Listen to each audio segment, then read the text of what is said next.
Yemen में Houthi सना अंतर्राष्ट्रीय हवाई अड्डे पर हमले के लिए सऊदी अरब को दोषी मान रहे हैं ताकि ईरानी विमान को हूती नियंत्रित राजधानी में उतरने से रोका जा सके।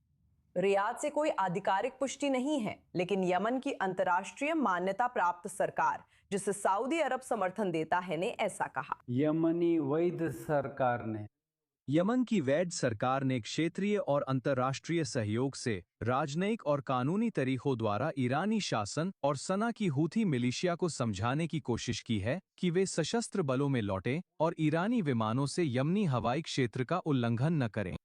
अब हमारा सब्र खत्म हो चुका है। हम उल्लंघनों का उचित जवाब देंगे और ईरान को यमन के हवाई क्षेत्र के उल्लंघन के लिए कानूनी और नैतिक दोनों ही रूप से पूरी तरह जिम्मेदार मानते हैं। Edmund Fitton Brown Foundation for Defense of Democracies के सीनियर फेलो और यमन में यूके के पूर्व राजदूत i24 न्यूज इंग्लिश पर हमारे साथ जुड़ने के लिए धन्यवाद। यहाँ सऊदी अरब ने अभी तक आधिकारिक रूप से जिम्मेदारी नहीं ली है, लेकिन हूती सऊदी बलों को दोषी ठहरा रहे हैं।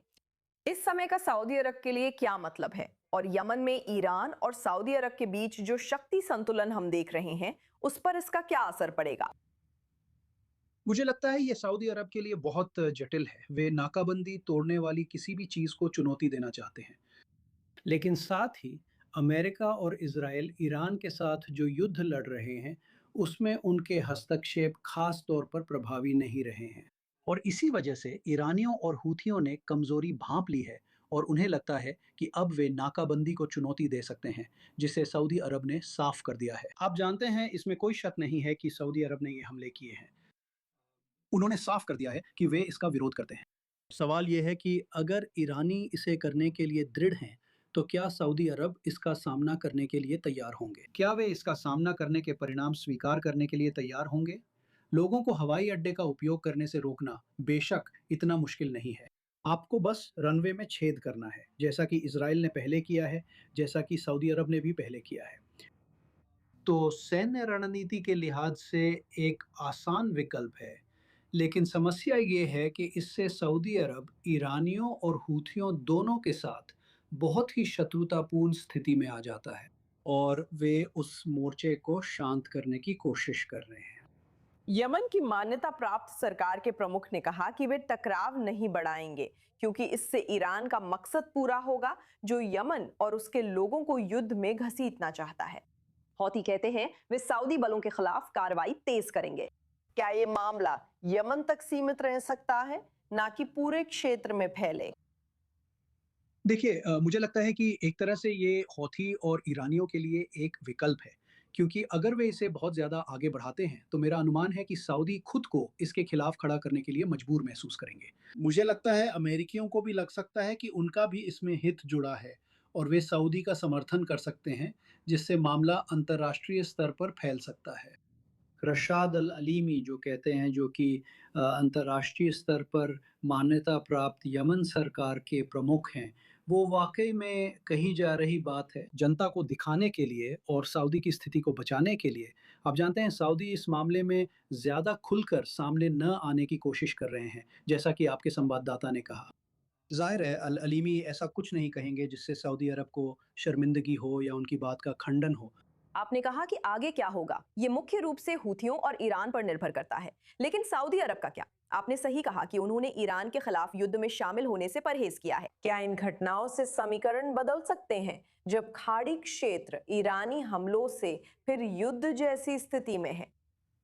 हाँ, ये किसी भी ओर जा सकता है। मेरा मतलब है, खाड़ी देशों में तनाव घटाने और युद्ध टालने की मजबूत इच्छा है, क्योंकि उन्हें लगता है कि उनकी पूरी अर्थव्यवस्था इस तरह की अराजकता से इतनी खतरे में है जो ईरानियों ने उन पर ला दी है। फिर भी जब भी ईरानी को होर्मुज जलडमरू मध्य या लेबनान में कुछ पसंद नहीं आता, वे खाड़ी देशों से बदला लेने पर जोर देते हैं, जिससे खाड़ी देश मुश्किल हालात में हैं। तो सऊदी अरब मजबूरी में रुख बदल सकता है, अधिक आक्रामक बन सकता है, जबकि मुझे लगता है उनकी प्रवृत्ति तनाव कम करने की है। अब एक और बात है जिसका मुझे जिक्र करना चाहिए, और वो है सऊदी अरब और संयुक्त अरब अमीरात के बीच का रिश्ता। वो रिश्ता पिछले साल के अंत और इस साल की शुरुआत में दक्षिण यमन में हुई घटनाओं के चलते बुरी तरह से बिगड़ गया था। अगर सऊदी हौथियों और ईरानियों का सामना करना चाहते हैं तो उन्हें अमीरातियों के साथ पूरी साझेदारी करनी होगी। मैं उम्मीद करता हूं कि अमेरिकी इन दोनों देशों को मतभेद दूर करने में मदद करेंगे। उस मोर्चे पर क्या करना चाहिए? कहते हैं दोस्तों को पास और दुश्मनों को और पास रखना चाहिए, और कभी-कभी दो दोस्तों को मिलाने में दुश्मन मदद करते हैं। क्या ये वो पल हो सकता है जब हमने खाड़ी में जो दरार देखी थी वो यमन में हो रही घटनाओं की वजह से भर सकती है? हाँ, बिल्कुल। और मेरा मतलब है, मुझे लगता है कि ईरानी लोग लापरवाह हैं और कभी-कभी हद से आगे बढ़ जाते हैं। यही बात हूथियों पर भी लागू होती है, यही बात लेबनानी हिज़्बुल्लाह पर भी लागू होती है। और वे अक्सर उन लोगों के बीच एकता ला देते हैं, जिनके बीच पहले वे बड़ी सफलतापूर्वक फूट डाल चुके थे। तो हाँ, वे सऊदी और अमीरातियों को वैसे ही जोड़ सकते हैं जैसे ईरान और हिज़्बुल्लाह की हद से आगे बढ़ने वाली हरकतों की वजह से इज़राइली और लेबनानी सरकारें एक साथ आई थीं। ये क्षेत्र में एक दिलचस्प पल है। Edmund Fitton Brown, i24 news English पर हमारे साथ जुड़ना अच्छा लगा। धन्यवाद। धन्यवाद। अब हमारे साथ खोसरो एस्फानी हैं, ईरान में लोकतंत्र के लिए राष्ट्रीय संघ के रिसर्च डायरेक्टर, जो ईरानियों की नजर से इस पर बात करेंगे। खोसरो, i24 न्यूज इंग्लिश पर आपके साथ जुड़ना अच्छा लगा। यमन में कई घटनाएं हो रही हैं, इसका ईरान पर क्या असर है? क्या वे यमन में अपने प्रतिनिधि गुट को सऊदी समर्थित युद्ध में घसीटने का जोखिम ले सकते हैं? इस्लामिक रिपब्लिक उन युद्धों के लिए कोई सीमा नहीं जानती जो वो दुनिया के खिलाफ छेड़ रही है। जब तक ये कायम रहेगा, ये दुनिया भर में तनाव को बढ़ाता रहेगा। इस शासन ने युद्ध की धमकियां देना शुरू कर दिया है। हमने देखा कि खामने के जनाजे के दौरान वे क्या कर रहे थे, जब शासन ने खुद सैकड़ों पोस्टर लगाए जिनमें राष्ट्रपति ट्रंप की हत्या की मांग की गई थी। तो क्या आपको लगता है कि वे युद्ध में हौथी आतंकवादी समूहों को शामिल करने पर रुक जाएंगे? बिल्कुल नहीं। वे हार्मुज़ जलडमरू मध्य बंद करने पर अड़े हैं, और जब तक ये शासन मौजूद है, वे मध्य पूर्व में तबाही मचाते रहेंगे। क्या ईरान को लगता है कि उसका अब भी यमन पर प्रमुख नियंत्रण या प्रभाव है? क्या ये एक ऐसा जोखिम है जिसे उन्होंने सोचा था कि असल में कोई जोखिम है ही नहीं? वे सब कुछ दांव पर लगाने को तैयार हैं। हम मौत के पंथ और पागलों के झुंड से निपट रहे हैं जो आत्मघाती मिशन पर हैं। वे किसी भी हद तक जा सकते हैं, रुकेंगे नहीं। उन्होंने हॉर्मुज़ जलडमरू मध्य में जो किया, लड़ाकू विमानों का इस्तेमाल किया, यमन में आतंकवादी समूहों यानी हूथियों और इसके अलावा लेबनान में हिज़्बुल्लाह की तैनाती की। ये शासन अपने पास मौजूद सभी पत्ते खेलने के लिए तैयार है, क्योंकि इसे पता है कि इसके दिन गिने चुने हैं और वे किसी भी हद तक जा सकते हैं, रुकने वाले नहीं हैं। अभी जो अंतिम संस्कार हमने देखा, उसके बाद क्या हमने देखा है कि ईरान के अंदर शासन के लिए और अधिक समर्थन या ताकत जुटी है, या हम इसका उल्टा देख रहे हैं? ये कि नए सर्वोच्च नेता मुज़फ्फर खामनेई अपने पिता अली खामनेई के अंतिम संस्कार में नहीं थे। क्या हम देख रहे हैं कि इस अंतिम संस्कार के बाद ईरान के अंदर समर्थन में और अधिक बिखराव हो रहा है? मैं कहूँगा कि ईरान में इस्लामी गणराज्य के समर्थन को लेकर कुछ नहीं बदला। जो रैली हमने खामनेई के शायद खाली ताबूत के चारों ओर देखी, क्योंकि संभवतः वो चिथड़े चिथड़े हो गए थे, इसने शासन के समर्थकों की भावना को ज़रूर मजबूत किया है, लेकिन इससे शासन के पक्ष में कोई नया वास्तविक समर्थक नहीं आया। क्योंकि ईरानी लोग याद रखते हैं कि इस शासन ने सिर्फ जनवरी में क्या किया था, जब ईरान की सड़कों पर दसियों हज़ार निर्दोष निहत्थे प्रदर्शनकारियों को मार गिराया गया था। लेकिन अंतिम संस्कार जो तमाशा उन्होंने मैक्स ब्लूमेंथल, खालिद वॉल्श और दूसरे इन्फ्लुएंसर्स जैसे सनकी लोगों की मदद से बनाया, जो ईरान गए और खामनेई और उनकी विरासत का जश्न मनाया और उनकी तारीफ़ की, जिससे इस्लामी गणराज्य की मध्य पूर्व में आतंकवादियों की भर्ती करने की क्षमता बढ़ गई है। ये लोग इस्लामी गणराज्य की क्षेत्रीय दुस्साहसिक कार्रवाइयों में उसकी मदद और समर्थन कर रहे हैं। यही हो रहा है। ईरान के अंदर शासन पहले जैसा ही है। सऊदी अरब, मैं ये उल्लेख करूंगी, ने अंतिम संस्कार के लिए एक प्रतिनिधि मंडल भेजा था, जो कुछ ही खाड़ी देशों में से एक था जिसने वहां प्रतिनिधि मंडल भेजा।